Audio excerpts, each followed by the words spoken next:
কিমান স্পীডত পানী আহিছে, দোকান এইদৰে ভাঙি লৈ গৈছে আৰু ডেন্সি নৈৰ পানীৰ প্ৰকোপ আপোনালোকে অনুভৱ কৰক। ঘৰটো পাৰত আছে, এতিয়া তেওঁলোক ইয়াত অহা যোৱা কৰিবৰ কাৰণে ইয়াত বাট পথটো বন্ধ হৈ পৰিছে। দলংখন হয়তো ভাঙিয়ে নিছে পানীয়ে। নহ'ব বুলিয়ে ভাবিছিলোঁ, কিন্তু এতিয়া আগতকৈ বেছিহে পানী হ'ল। আপোনাৰ বৰ্তা, আপোনাৰ ঘৰটো কোনটো ঘৰ? কোনটো আপোনাৰ ঘৰ? সেইটো আপোনাৰ প্ৰতি বছৰে পানী সোমায়? প্ৰতি বছৰে সোমায়। প্ৰতি বছৰে তিতিলে ধান তিতিলে, চাউল তিতিলে, ধান তিতিলে। অঁ, কোটি টকা খৰচ কৰি ডেন্সি নৈ, দৈসোনা নৈ খনন কৰা হ'ল যদিও কিন্তু বৰ্তমান সময়ত এই বানপানীৰ যি সমস্যা, এই সমস্যা সমাধান হোৱা নাই। মই যদি কওঁ, মই এতিয়া বৰ্তমান সময়ত গেলেকীৰ মৰাণ গাঁৱত আছোঁ আৰু পূৰ্বতকৈ এইবাৰ পানীৰ প্ৰকোপ অধিক বৃদ্ধি পাইছে। মোৰ বেক চাইডে আপোনালোকে দেখিছে, মই কেমেৰাটো ঘূৰাই আপোনালোকক দেখুৱাইছোঁ। এয়া চাওক, এখন ডেন্সি নৈ আৰু এই ডেন্সি নৈ গোটেইখন খনন কৰা হৈছিলে। ডেন্সি নৈ খনন কৰা হ'ল যদিও কিন্তু এই সমস্যাটো এতিয়া পানীৰ যি সমস্যা, এই প্ৰকোপ চাওক কিমান স্পীডত পানী আহিছে আৰু পানীৰ স্পীডটো চাই আপোনালোকে অনুভৱ কৰিছে। এই পানী পুৱা 10 বজাৰ পৰা ইয়াত যিধৰণে ভয়ংকৰ ৰূপত পানী হ'ল, তাৰ পৰিপ্ৰেক্ষিতত এই সমগ্ৰ অঞ্চলটো চাওক, বিস্তৃত এৰিয়াটো সম্পূৰ্ণৰূপে পানীৰ মাজত আবদ্ধ হৈ পৰিল। আৰু এই ঘৰটো যদি চাই আপোনালোকে, ৱালখনৰ চিনটো, এই চিনটো আপোনালোকে লক্ষ্য কৰিলে গম পাব, পুৱাৰ ভাগত কিমান ওপৰলৈকে পানী উঠিছিল, অৰ্থাৎ বিচনালৈকে পানী হ'ল আৰু ৰাইজে দুৰ্ভোগ ভুগিব লগা হৈছে। আৰু ইয়াৰ কাৰণ এতিয়া কি হৈছে, এইটো আপোনালোকে অনুভৱ কৰিছে। পাহাৰত দুৰ্বাৰ যি বৰষুণ, সেই বৰষুণ দিয়াৰ ফলত আৰু ইয়াৰ যিটো প্ৰকোপ, বৃষ্টিপাত, প্ৰবল বৃষ্টিপাতৰ ফলত পানীৰ প্ৰকোপ বৃদ্ধি পাইছে। যদি যিহেতু কোটি টকা দি দৈসোনা নৈ, ডেন্সি নৈ খনন কৰা হ'ল যদিও কিন্তু সেই খননে এই বানপানী ৰোধ কৰিব পৰা নাই। অৰ্থাৎ হয়তো এই দুয়োপাৰে, এইখন ডেন্সি নৈ মই দেখাই আছোঁ, এইখন ডেন্সি নৈ দুয়োপাৰে হয়তো মথাউৰি দিব লাগিব আৰু তেনে কৰিলেহে এই সমস্যা সমাধান হ'ব, অন্যথা এই সমস্যা কিন্তু সমাধান নহ'ব। আপোনালোকে নিজে অনুভৱ কৰক, যিটো পানী ফ'ৰ্চ আহিছে। আৰু এটা কথা যে, আগলৈ যদি চাই, এটা কালভাৰ আছে, যিটো কালভাৰ মই আপোনালোকক দেখাইছোঁ। সেই কালভাৰটোৰ ঠাইত যদি তাত দলং নিৰ্মাণ কৰা হয়, তেতিয়া ইয়াৰ পানীটো যাবৰ কাৰণে হয়তো পানীটো ৰৈ নাযাব, তেতিয়াও হয়তো এই পানীৰ যি সমস্যা, বানপানীৰ সমস্যাটো ৰোধ হ'ব। অন্যথা যি ধৰণৰ সমস্যা বছৰ বছৰ ধৰি হৈ আছে, এই সমস্যা হৈ থাকিব। মই এই ঘৰটো দেখাইছোঁ, চাওক, এই ঘৰটো পাৰত আছে, এতিয়া তেওঁলোক ইয়াত অহা যোৱা কৰিবৰ কাৰণে ইয়াত বাট পথটো বন্ধ হৈ পৰিছে। দলংখন হয়তো ভাঙিয়ে নিছে পানীয়ে। আৰু এইখন ডেন্সি নৈ খন্দা হৈছিলে, যথেষ্ট দকৈ খন্দা হৈছিলে। অসম চৰকাৰৰ মন্ত্ৰী পীযুষ হাজৰিকা আহি পিনে এইখন ডেন্সি নৈ দৈসোনা নৈ খনাৰ শুভ উদ্বোধন কৰিছিলে। তাৰপাছত আৰু এইটো চাওক, ভিজুৱেল দেখিলে গম পাব কিমান ফ'ৰ্চত পানী আহিছে, যাৰ ফলত এই দোকান ভাঙি পৰিছে। কিমান স্পীডত পানী আহিছে, দোকান এইদৰে ভাঙি লৈ গৈছে আৰু ডেন্সি নৈৰ পানীৰ প্ৰকোপ আপোনালোকে অনুভৱ কৰক। তেনেহ'লে কিমান ফ'ৰ্চত এইবোৰ পানী বাঢ়িছে। আৰু তেনেস্থলত দৈসোনা নৈ, ডেন্সি নৈ খনন কৰাৰ পাছতো কিন্তু এই সমস্যা হৈয়ে আছে। আৰু তেনেস্থলত চৰকাৰেও পুনৰ এক বিশেষ ব্যৱস্থা গ্ৰহণ কৰিব লাগিব। ঘৰৰ ভিতৰত পানী সোমাই সকলোবোৰ অৱস্থা বেয়া হৈ গৈছে। চাওক, এনেকুৱা এটা স্পীডত পানী আহিছে আৰু এই সমস্যা সমাধান কৰাৰ স্বাৰ্থত পুনৰ চৰকাৰে এটা বিশেষ ব্যৱস্থা গ্ৰহণ কৰিব লাগিব, অন্যথা এই সমস্যা হৈ থাকিব। দাদা, আপোনাৰ কিমান সময়ৰ পৰা, আচলতে কিমান বজাৰ পৰা এইটো পানীটো বেছি হেৰি হৈছিলে? এইটো এনেকৈ ক'লে হ'ব, মই ধৰি আছোঁ। এইটো পানীটো ৰাতিপুৱা মানে 8টাৰ পৰা উঠিছে। 8টাৰ পৰা বহুত বেছি হৈ গ'ল ন? 8টাৰ পৰা মানে 12টালৈকে পুৰা ফুল আছিলে, এতিয়াতো কমিলে অলপ। এতিয়াতো এইখন খন্দুৱা হৈছিলে, এইটো খান্দিছিলে নহয়, খান্দিছিলে, কিন্তু ভাল ধৰণে কামটো নহ'ল। কি ভাবে এতিয়া আপোনালোকে, এইবাৰ পানী নহ'ব বুলি আশা কৰিছে? নহ'ব বুলিয়ে ভাবিছিলোঁ, কিন্তু এতিয়া আগতকৈ বেছিহে পানী হ'ল। আগতকৈ বেছি পানী হৈছে, এইবাৰ বেছি হৈছে ন? বেছি, যথেষ্ট বেছি। এতিয়া আপোনাৰ ঘৰৰ মানে কোনডোখৰলৈকে পানী বহুত ওপৰত উঠিলে? এতিয়া অলপ শুকাইছে চাগে? এতিয়া শুকাইছে। আৰু আগত কালভাৰ আছে নেকি? কালভাৰটোৰ কাৰণে সমস্যা হৈছে নেকি? কালভাৰটোৰ কাৰণেও সমস্যা হৈছে। এইটো কালভাৰটোতো ৱেঞ্চিয়ে দিয়া হয়। প্ৰকৃততে এখন ৱেঞ্চিত দলং দিব লাগিছিলে। দলং নিদিলে কালভাৰকেইটাত মানে তলত নবহালে ওপৰত বহাই দিলে। এতিয়া কালভাৰকেইটা ভাঙি দিলেওতো আমাকতো আকৌ পিছত সুবিধা এটাতো দিব লাগিব। এতিয়া পানী ফ'ৰ্চটো চাই দেখা গৈছে, কালভাৰটোতো ফ'ৰ্চটো হৈছে, কিন্তু ইয়াতো বহুত বেছি ফ'ৰ্চ আহিছে এইখিনিতো। এখন বহল কৰিব লাগিব, নহ'লে আৰু দ কৰিব লাগিব।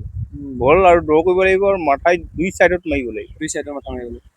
এয়া মৰাণ গাঁৱৰ দৃশ্য আৰু স্থানীয় বাসিন্দাৰ কথোপকথন বা স্থানীয় বাসিন্দাৰ মনৰ কথা জানিবলৈ চেষ্টা কৰিলোঁ। চাওক, বৰ্তমান সময়ত আৰু এই ঘৰটোলৈ আপুনি যেতিয়া যাবলৈ, ৰাস্তাটো এতিয়া ইতিমধ্যে এইখন হয়তো ভাগি পৰিছে। কেনেদৰে ঘৰলৈ অহা যোৱা কৰিব, এনেকুৱা এটা পৰিৱেশ পৰিস্থিতিৰ সৃষ্টি হৈছে। আৰু এই মৰাণ গাঁও, আপোনালোকে কিমান বছৰ পৰা এইটো ভুগি আছিলে পানী সমস্যাটো?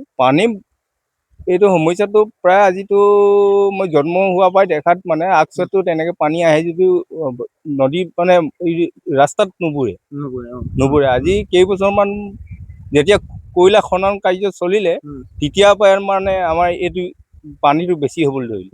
আৰু এনেকুৱা ঘেল পানী আহে, বহুত লেতেৰা পানী মানে। আগততো চফিত পানী আহে, এতিয়াতো লেতেৰা পানী। ঠিক আছে, ধন্যবাদ জনাইছোঁ। এয়াই বৰ্তমান সময়ত পৰিস্থিতি। আৰু যিহেতু নাগালেণ্ডত কয়লা খনন হৈ থাকে, এইখিনি কথাও আপোনালোকে জানে। কয়লা খননৰ ফলত তাৰ যি পাৰ্শ্বক্ৰিয়াৰ প্ৰভাৱতো ইয়াত পানীৰ প্ৰকোপ যথেষ্ট বৃদ্ধি পাইছে আৰু বানপানী হ'ব ধৰিছে। আৰু এয়া পৰিৱেশ মই বৰ্তমান সময়ত দেখাইছোঁ, এই অঞ্চলৰ ৰাইজে কিন্তু দুৰ্ভোগ ভুগি আছে আৰু ভুগিয়ে আছে। আপোনাৰ ঘৰটো কোনটো আপোনাৰ ঘৰ? সেইটো আপোনাৰ প্ৰতি বছৰে পানী সোমায়? প্ৰতি বছৰে সোমায়। প্ৰতি বছৰে খন্দা হৈছিলে নহয়? খন্দা হৈছিলে। কিন্তু কি কাৰণে হৈছে বুলি ভাবে? এইটো পাহাৰৰ পানী কালভাৰ এইবোৰৰ কাৰণে মানে বন্ধ হৈ গৈছে। এইডোখৰ মানে এইটো কালভাৰ? এইটো কালভাৰ।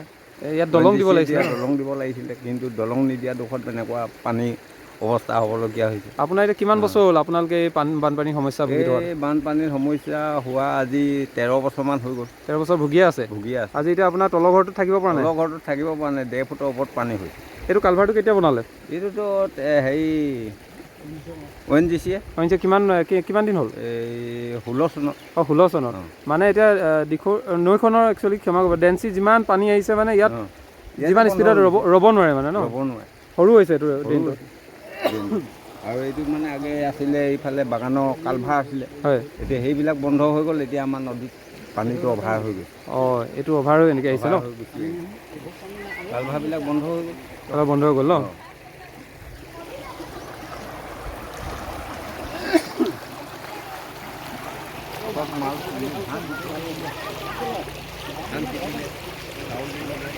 কি হ'ল আপোনাৰ? চাউল তিতিলে, ধান তিতিলে। ধান তিতিলে? দোকানৰ বস্তু গোটেই তিতিলে। আলু, পিঁয়াজ, দাইল চব তিতি গ'ল। ডেন্সি নৈ, মৰাণ গাঁওখনৰ মাজেদি বৈ যোৱা এখন নৈ। কিন্তু আজি কিছুদিনৰ আগত এই নৈখন খনন কৰা হৈছিল। অসম চৰকাৰৰ বিভাগৰ পৰা এই নৈখন খনন কৰা হৈছিল, কিন্তু খনন কৰিলে যদিও ইয়াত কিছুমান কেৰুণ থাকি গ'ল। যিকেইটা কেৰুণ নেকি মই আজি আপোনালোকৰ মাধ্যমেদি ক'ব বিচাৰোঁ যে নৈখন খুব কোনোবা জেগাত খুব গভীৰভাৱেই খান্দিলে যদিও দুইটা মাথাউৰিটো তেওঁলোকে ঠিক ঠাক নকৰিলে সুন্দৰকৈ। কাৰণ কেলে ইয়াত মই প্ৰথমতে জগৰীয়া কৰিব বিচাৰোঁ, যিখন ইয়াত এখন মানে পৰিচালনা সমিতি গঠন কৰি লৈছিলে।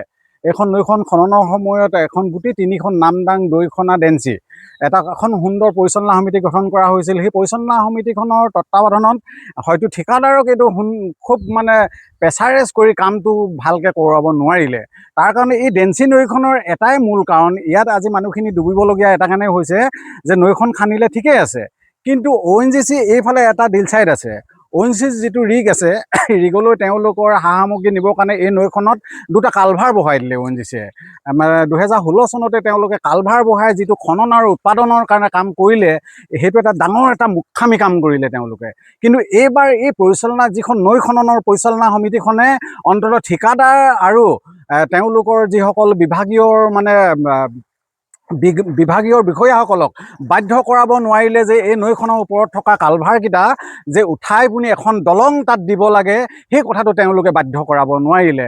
তাৰ কাৰণে নৈখন চৰকাৰে পইচা কোটি কোটি টকা খৰচ কৰি বনালে যদিও আজিও নিৰীহ জনসাধাৰণে আজি দুৰ্ভোগ ভুগিবলগীয়া হৈছে, যিহেতু মানুহৰ ঘৰৰ বিচনালৈকে পানী হ'বলগীয়া হ'ল। গতিকে মানুহে ভাবিছিলে যে এইবাৰ নৈকেইখন খান্দি দিলে খেতিপথাৰ হ'ব, কিন্তু ONGC এনেকুৱা অকৰ্মণ্যতাৰ কাৰণে গেলেকী মানুহে আজি ভুগি আছে, আৰু অনাগত সময়তো কিমান ভুগিব লাগিব তাৰ এটা সীমা নাই।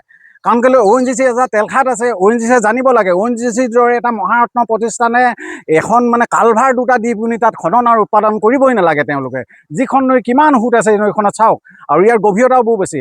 দুটা কালভাৰে ইমান সোঁতত থকা এই পানীখিনি লৈ যাব নোৱাৰে। গতিকে সেই কালভাৰকেইটা দিয়াৰ কাৰণে এইফালৰ মানুহখিনি অৱস্থাটো একেবাৰে বেয়া হৈ গ'ল।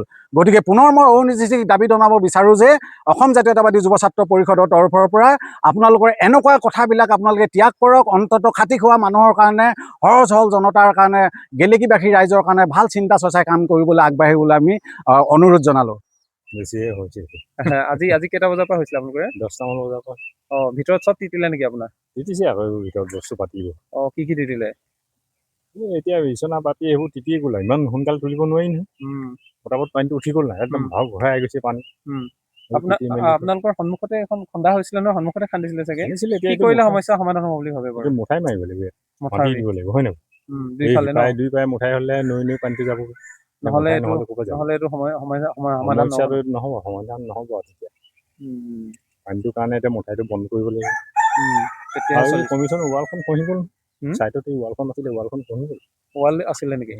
কমিশ্যন এখন ৱাল দিছিলে নাই, এই বাউণ্ডেৰী কিনাৰে প্ৰটেকশ্যনৰ কাৰণে? প্ৰটেকশ্যন ৱাল দিছিলে, সেইখন খহি গ'ল।